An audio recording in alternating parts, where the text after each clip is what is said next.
Bonjour, je m'appelle Catherine Corsini, je suis la réalisatrice de La Fracture et je dis bonjour à Bristol TV. Bonjour.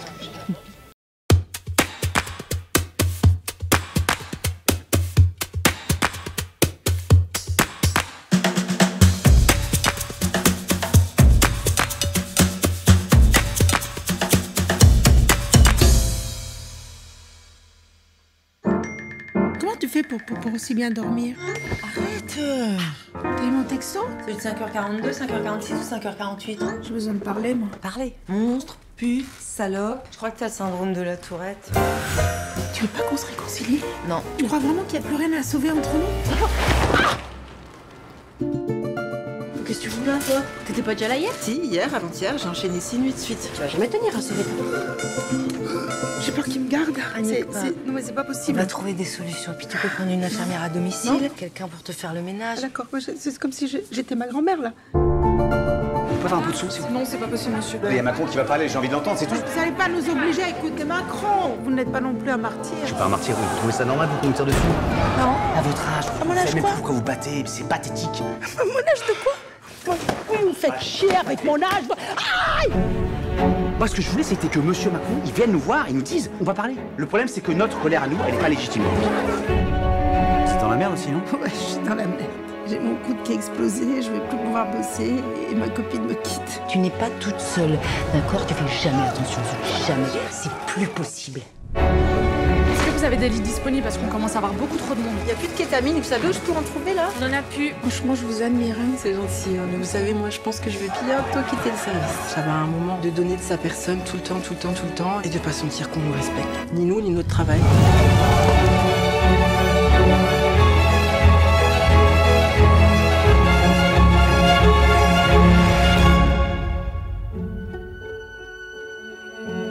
On va pas la coucher, là. Là, on va voir. Vous avez pas un mari ou... Il n'y a pas toujours des maris. Je lui pose la question, je sais pas.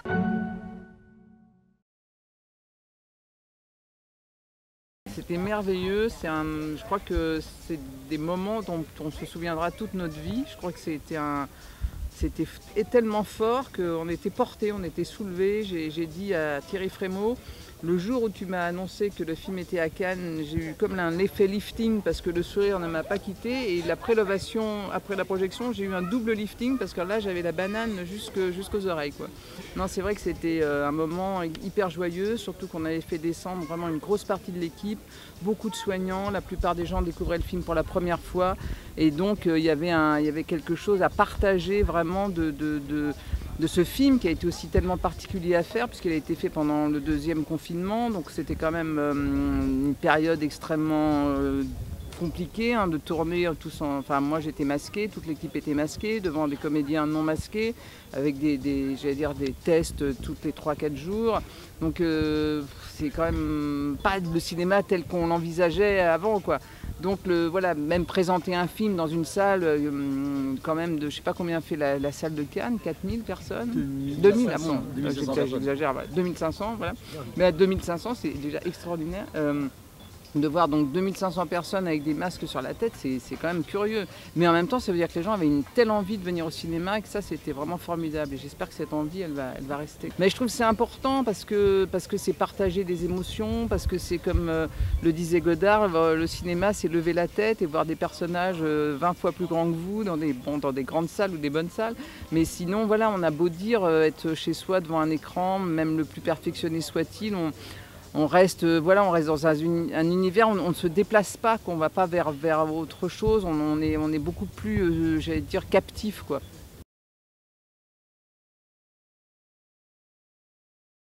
On a tout refait dans une entreprise, les locaux d'Airbus, des locaux désaffectés. On était dans leur parking où le sol déjà correspondait pas mal à ce qu'était le sol de l'hôpital de Lariboisière, qui était un peu la référence du film. Et puis on a travaillé avec l'infrastructure, enfin la structure quand même qui était là, mais on a réussi à recloisonner, à trouver à peu près l'équilibre que je voulais par rapport à l'hôpital rêvé, quoi. Mais du coup, c'est bien ce que je dis, c'est que le Covid a créé des suppléments, j'allais dire, financiers par rapport à parce que la construction, parce que voilà, ça a été plus compliqué qu'un tournage ordinaire, quoi.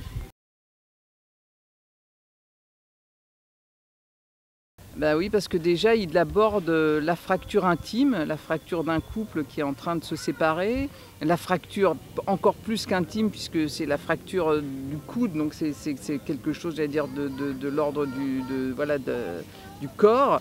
Et puis la fracture du corps social, la fracture dont on a été, j'allais dire, un petit peu bassiné par Jacques Chirac dans les années 86, il me semble, cette fameuse fracture sociale, qui finalement n'a pas cessé, j'allais dire, de s'agrandir. Voilà, finalement, il l'a bien nommé, mais personne n'a réussi à la réduire, cette fracture. Et on a vu justement en 2018, avec cette espèce de mise en scène régulière tous les samedis des actes des Gilets jaunes, que cette fracture entre la France, j'allais dire, des ronds-points, la France des retraités aussi, la France des gens qui ne se sentaient pas écoutés, et une France peut-être qui avait une vraie division dans tous les cas. Entre ce qu'on a pris pour des gens qui étaient anti-écolo, etc. Puis après, on s'est rendu compte que non, que effectivement, les transports, c'était parce que l'hôpital est loin, parce que l'école est loin, parce que la crèche est loin, parce que le centre commercial est loin, parce qu'il n'y a plus de centre commercial dans les centres, enfin, il n'y a plus dans les centres-villes, il y a plus, etc., etc. Donc on a vu qu'on n'était pas, j'allais dire, mais ça a réussi aussi à ce que on prenne la dimension de ce que vivaient certaines personnes, et qu'effectivement, quand on est parisien et qu'on vous parle du prix de l'essence et que vous avez déjà plus de voitures parce que de toute façon on ne peut plus rouler dans Paris, et qu'on a aussi choisi parfois de ne plus avoir de véhicule parce que justement on se veut écolo. Mais c'est pas la même chose que quand on est en province, où de toute façon, dès qu'on part en vacances, à un moment on a besoin d'une voiture pour circuler.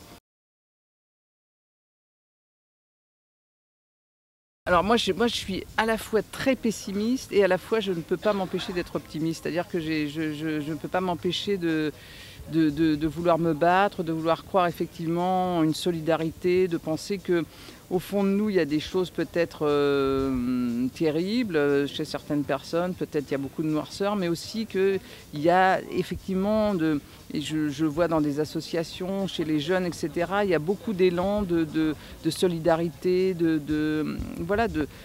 on vit mieux de toute façon quand on est plutôt, quand on a envie d'aider, quand on a envie d'être dans quelque chose d'ouvert, que quand on est dans quelque chose de refermé sur soi et en pensant que tous les autres sont des ennemis et vont vous attaquer.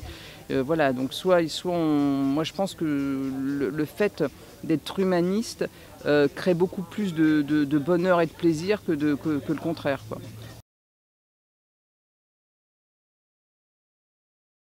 Ah bah c'est ce que je pense depuis longtemps, et ce que j'ai déjà dit, je crois, c'est que j'aimerais que le salaire des soignants soit relevé par 2, parce que de toute façon aujourd'hui il y a vraiment une vraie crise parce que les gens s'en vont, parce que les conditions sont trop dures, il y a le burn-out, il y a des salaires qui sont trop peu élevés. Et l'autre jour, j'ai présenté le film à Paris. Il y a un des acteurs du film, un des soignants du film, qui s'occupait du scanner là dans le film et qui venait passer une nuit à l'hôpital de la Riboisière, et qui, pareil, m'a dit j'ai fait 2 machines à café qui ne marchaient pas, j'ai voulu aller aux toilettes, l'électricité, il n'y en avait pas. Et puis il y a une dame qui est morte dans la nuit parce que on n'a pas réussi à la prendre à temps parce qu'il n'y avait pas assez de personnel. Donc voilà, on se rend compte que quand même c'est une vérité, et qu'à un moment on ne peut pas tout le temps penser que on va presser les gens, que effectivement la crise du Covid a accéléré tout ça, mais la situation elle était déjà là au départ, et la crise du Covid, ce qu'elle a accéléré, c'est le départ des soignants, ou le fait que les gens sont usés, sont à bout, et qu'en même temps ce qu'ils veulent faire, c'est bien faire leur travail, comme le chauffeur routier dans le film. En général, les gens ce qu'ils veulent faire au maximum dans les 3/4 du temps, c'est de bien faire leur travail le mieux possible dans des bonnes conditions. Et c'est pour ça que je trouve qu'il y a quelque chose qui les réunit tous, c'est leur amour du travail, et je pense que ça c'est quelque chose qu'on oublie, parce qu'on a toujours tendance à dire que les gens râlent parce qu'ils veulent ci, ils veulent ça, mais simplement c'est compliqué de travailler à l'hôpital dans les conditions dans lesquelles ils travaillent en ce moment, quoi.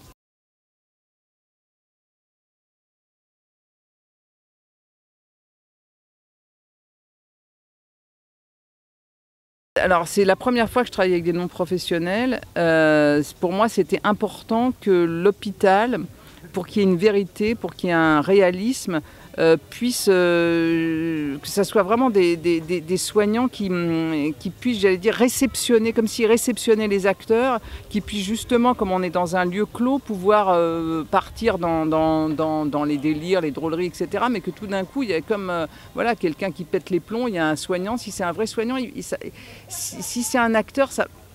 J'ai essayé, j'ai vu, ça marche pas. Et là, ce qui était beau, c'est qu'à la fois, il y avait cette vérité du soignant, qui calme la personne qui est en délire, et qu'en même temps, du coup, l'acteur peut monter loin dans les tours, ou peut vraiment, enfin, comme Valéria quand elle est en plein...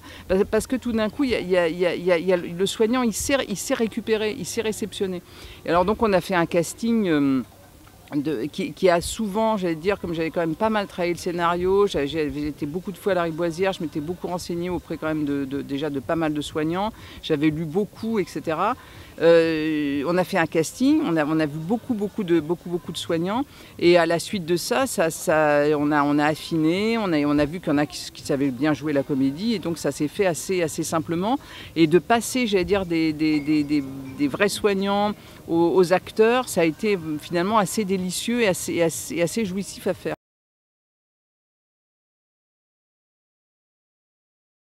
Alors Aïssatou, c'est donc une aide-soignante qui est venue pour faire un rôle très important, qui au départ je voulais prendre une actrice pour ce rôle, mais justement je voyais les acteurs, je voyais les actrices elles n'arrivaient pas, je sais pas, elles étaient dans leurs gestes, ça marchait pas. Et j'ai rencontré cette femme et elle a été, mais c'est une merveille et c'est extraordinaire comment son humanité, c'est-à-dire que moi je me dis si je vais à l'hôpital, j'aimerais rencontrer une infirmière comme elle qui prenne soin de moi, parce que vraiment je lui souhaite de devenir actrice parce que je trouve qu'elle le mérite, et en même temps j'aimerais bien qu'elle continue à être infirmière parce que vraiment elle a quelque chose de tellement humain que c'est... Voilà, et c'est vrai qu'en travaillant avec elle justement, je me suis dit que je croyais profondément en l'humanité parce que voilà, c'est une personne qui fait un métier vraiment difficile et qui en même temps est hyper attentive aux autres, et comme elle a pu l'être avec les acteurs, parce que c'était justement, il y avait un mélange très, très particulier, mais elle a été tout de suite respectée par eux. C'était ça aussi, c'est que je pense que l'autorité qu'elle avait, de par sa profession, de par son travail, de par sa manière de les regarder, etc., ça a aussi créé quelque chose de vrai et de fort dans le film. Elle est toujours aide-soignante, oui, parce que même le salaire qu'elle a eu sur le film ne suffit pas pour la faire vivre, malheureusement. Elle a 3 enfants, donc elle est toujours aide-soignante, mais je pense qu'elle aimerait beaucoup pouvoir persévérer dans le... Elle n'est pas opposée dans tous les cas à ce qu'on lui propose un rôle, quoi.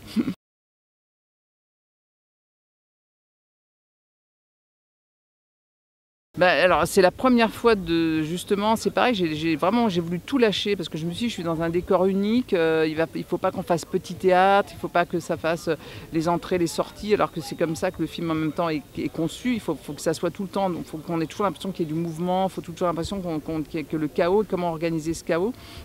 Et c'est la première fois que j'ai dit à ma chef opératrice avec qui je travaille depuis longtemps, Jeanne Lapoirie, de se mettre à l'épaule et de pouvoir tout d'un coup basculer sur un acteur ou sur un autre, d'être tout le temps dans un mouvement, et que dès qu'il y avait quelque chose qui se passait, de pouvoir, moi je lui tapais des fois sur l'épaule pour qu'elle passe à droite, enfin sur l'épaule, plutôt sur le genou, pardon, pour qu'elle passe à droite, pour qu'elle passe à gauche, pour qu'elle suive un tel acteur qui arrivait, ou telle chose que j'avais décidé un peu dans son dos de faire sans qu'elle le sache. On faisait des très très longues prises pour tout le temps, j'allais dire démultiplier les angles de caméra, c'est qu'on a l'impression qu'on a tourné parfois avec 2 caméras, et on était tout le temps dans un truc vraiment de sur-régime constant pour recréer cette espèce de tension qu'il y a à l'hôpital, et bien qu'en même temps on soit dans une salle d'attente où finalement on ne fait qu'attendre, donc il fallait filmer cette attente, filmer ce moment où on est passif, où on ne sait pas ce qui va arriver, mais en même temps on est inquiet, et en même temps filmer effectivement ce mouvement constant des infirmières, et puis qui était aussi aidé par le rôle de Marina Foïs, qui est la seule valide, et qui est tout le temps elle aussi en train de courir comme Aïssatou, et qui est tout le temps en train de sortir, puisqu'elle cherche aussi, elle attend des nouvelles de son fils, elle passe dans l'hôpital, elle s'engueule avec sa copine, elle s'en va, elle revient, enfin, etc. Donc ça crée aussi du mouvement.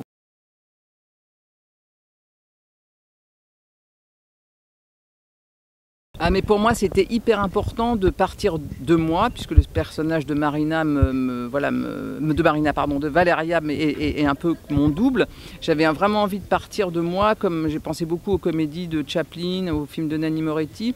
Voilà, je voulais un personnage qui me ressemble, et je voulais ne pas faire un film justement social, didactique, en disant voilà, ça c'est bien, ça c'est pas bien, il faut penser ci, il faut penser ça. Je voulais qu'on puisse se moquer de mon personnage, je voulais que ça parte de moi pour que justement on puisse se moquer de cette espèce de bobo, etc., qui a des grandes idées sur tout. Et comme je pouvais me moquer de moi, je pouvais aussi me moquer des autres. Et le rire, je trouvais, pouvait provoquer une espèce de catharsis et une espèce de chose qui réunissait parfois les personnages sur des moments voilà, quand tout d'un coup il y a un mec qui pète les plombs, comme le mec qui devrait être dans un hôpital psychiatrique et qui se retrouve à l'hôpital et qu'il pète les plombs, et que tout d'un coup nos personnages que tout oppose se retrouvent ensemble pour essayer de contenir ce garçon. Donc voilà, c'est des choses comme ça que je pense qui traversent le film. J'ai beaucoup vu aussi des films qui se passaient dans des lieux clos comme Un après-midi de chien. J'ai repensé à ces tensions qu'il y a dans ces films qui sont dans des univers où on passe toute une nuit ou toute une journée avec des gens enfermés dans un même endroit. Et c'est pour ça que je voulais créer cette tension.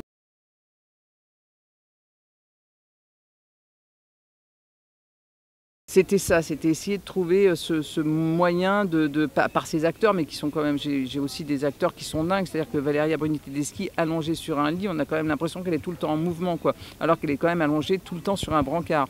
Elle a beau tomber une fois, elle est quand même tout le temps allongée. Donc c'est ça qui était... J'avais très peur, hein, j'avais très peur que le film soit figé, qu'on soit que dans des choses de dialogue, parce que le film est très dialogué. Et effectivement, je voulais que le film passe par la drôlerie, par la brusquerie, je me disais, on peut pas faire un film en mettant des gilets jaunes, l'hôpital, la souffrance, etc. Sinon, on va être larmoyant, ça va être un pensum. Il fallait justement, quand je vois des fois des gens là qui écrivent sans savoir vu le film sur les réseaux sociaux, des choses, alors que je me dis non, c'est un vrai film de rire.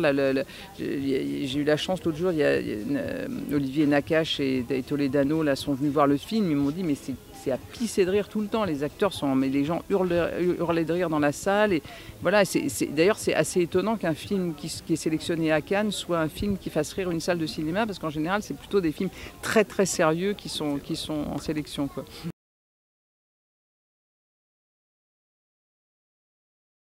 Absolument, il s'est passé absolument, enfin pas tout à fait la même chose, parce que évidemment je transforme, je réécris, etc. Mais je suis quand même tombée en voulant aller à un dîner où j'avais justement ma chef opératrice et voilà, je me suis retrouvée une nuit à l'hôpital, j'ai eu le coude, mais vraiment, si je vous montrais la photo, je crois encore plus que ce qu'on voit du coude de Valeria. Et voilà, et dans cette nuit aux urgences, j'ai vu justement j'étais aussi un peu shootée aux médicaments. Je trouvais que les infirmières étaient merveilleuses, extraordinaires, et j'ai dit à ma compagne mais c'est un endroit génial pour se faire confronter des gens différents. C'est une arène extraordinaire. Il faut trouver des situations. Voilà, j'ai trouvé que c'était irrésistible les trucs qui pouvaient arriver, parce qu'il y a là j'ai raconté quelques situations, mais quand on regarde de près, alors, il y a des situations terribles, mais il y a des situations aussi très drôles, quoi. Il se passe et toutes les nuits il se passe des choses invraisemblables, complètement.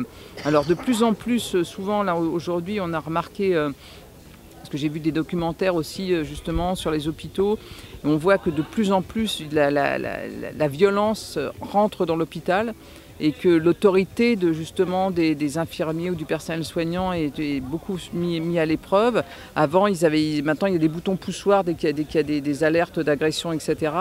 Mais aussi bien, bon après ça peut être des gens complètement alcooliques, défoncés, des gens violents parce qu'ils ne veulent pas être soignés, il y a de tout, hein, mais il y a des choses des fois terribles, et puis des fois ça fait rire un peu, même comme cette vieille dame qui tout d'un coup ne sait plus où elle est, etc. et pense qu'elle est chez elle alors qu'elle est à l'hôpital. À la fois c'est triste, et à la fois ça fait rire. Enfin voilà, il y a des choses comme ça.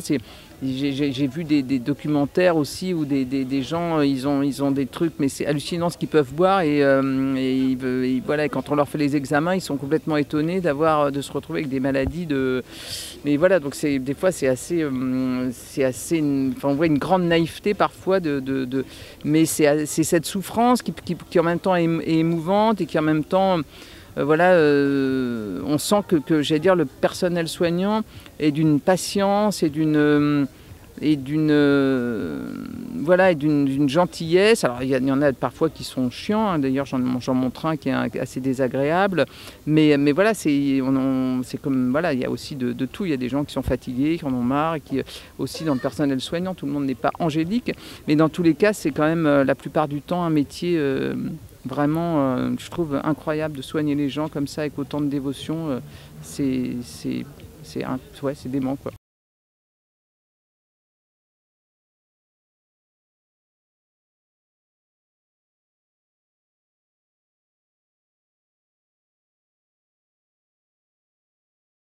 Moi, je me suis posé la question déjà il y a un an, hein, parce que effectivement, on a tourné vraiment il y a quasiment on a commencé à tourner le 23 septembre, donc on était en plein tournage l'année dernière. C'est rare qu'un film d'ailleurs sorte si rapidement après avoir été terminé.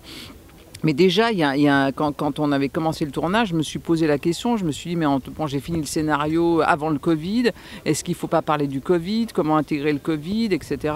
J'ai essayé, hein, j'avais écrit des scènes où les gens étaient masqués, etc. Puis je me suis dit, non, de toute façon, la situation de l'hôpital, elle a été, j'allais dire... Elle a été mise en lumière avec le Covid, mais déjà la situation les grèves existaient déjà, la situation était déjà complètement, paroxystique et tout. Donc je me suis dit, si je voulais pas être opportuniste, et je pense qu'aujourd'hui le film je le referais de la même manière, parce que je pense que la crise sociale qui a été vraiment qui a éclaté justement aussi avant le Covid, elle est toujours là, et on peut pas mettre tout ça sous le tapis. Il faut absolument s'occuper de ces questions urgentes et cruciales qui effectivement aujourd'hui sont encore peut-être plus aggravées. On le voit tous les jours, on lit des titres de journaux, la solitude des personnes âgées avec le Covid c'est aggravé, il y a une souffrance de plus en plus, de la précarité, il y a eu des aides nombreuses, etc., qui sont allées, et c'est formidable, et la France a été hyper respectueuse pour beaucoup de gens. Le fait qu'on ait eu aussi des tests gratuits, même si certains en ont abusé, mais ça c'est comme dans tout, hein, voilà, il y a toujours un revers à la médaille, mais bon, voilà, il y a eu des gens qui ont été... Mais quand même l'isolement, mais quand même la précarité, mais quand même la culture, on a quand même pris plein la gueule. Et ça, je trouve que c'est vraiment dommage, parce que la culture, c'est aussi du lien. Et mettre la culture comme quelque chose de pas essentiel, ça pour moi, ça passe pas, ça passera jamais. Et voilà, parce que je pense que c'était un moment, voilà, moi je pense juste par exemple à ma mère qui a 87 ans, elle a un cinéma en face de chez elle. Le fait que si le cinéma avait été ouvert, je pense que c'était, voilà, pour beaucoup de personnes âgées, il y a des petites choses comme ça. Quand on parle aussi des médiathèques qui sont fermées, alors qu'on peut aller faire ses courses, et que dans une médiathèque, on met un masque et il n'y a jamais 300 personnes dans une médiathèque. Voilà, ça c'est des choses que je trouve vraiment, vraiment dommages, et vraiment, et sur lesquelles je trouve qu'on doit continuer à se battre, parce que c'est vraiment, c'est pareil, c'est des choses qui sont hyper importantes. Toutes les réactions du personnel soignant qui ont vu le film, ça fait chaud au cœur, parce qu'ils sont unanimes, toutes les infirmières, les infirmiers qui ont vu le film se sentent complètement, se reconnaissent complètement dans le film, et vraiment ont vraiment le sentiment que ce film les honore, et que leur film, voilà, leur fait du bien de se voir justement représenté, qu'on parle d'eux, que c'est une histoire, un récit qui les met au centre. Donc ça c'est vraiment en tous les cas, ça fait pareil, ça fait chaud au cœur.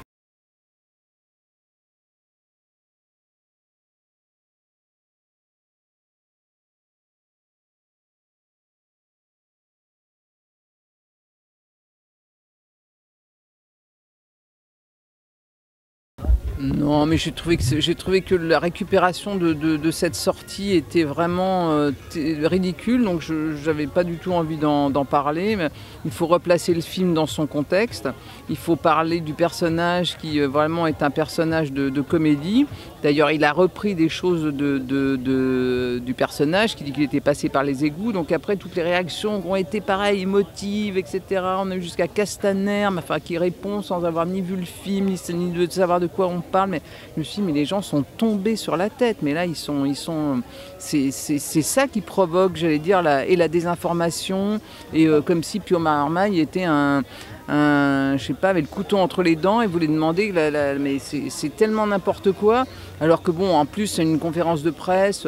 Non, mais après, on se dit, alors il vaut mieux pas répondre aux questions des journalistes si c'est pour à chaque fois couper d'un petit bout de truc. Voilà, je pense que c'est des gens mal intentionnés qui ont voulu faire le buzz et que ça n'a aucun intérêt, mais que c'est là où c'est, je trouve, mais d'une tristesse absolue, c'est de voir que des politiques reprennent ces propos sans en savoir plus que ça et relayent des... Voilà, je pense que ces trucs-là, il faut les enterrer, ne même pas en parler parce que ça n'a pas de sens, quoi.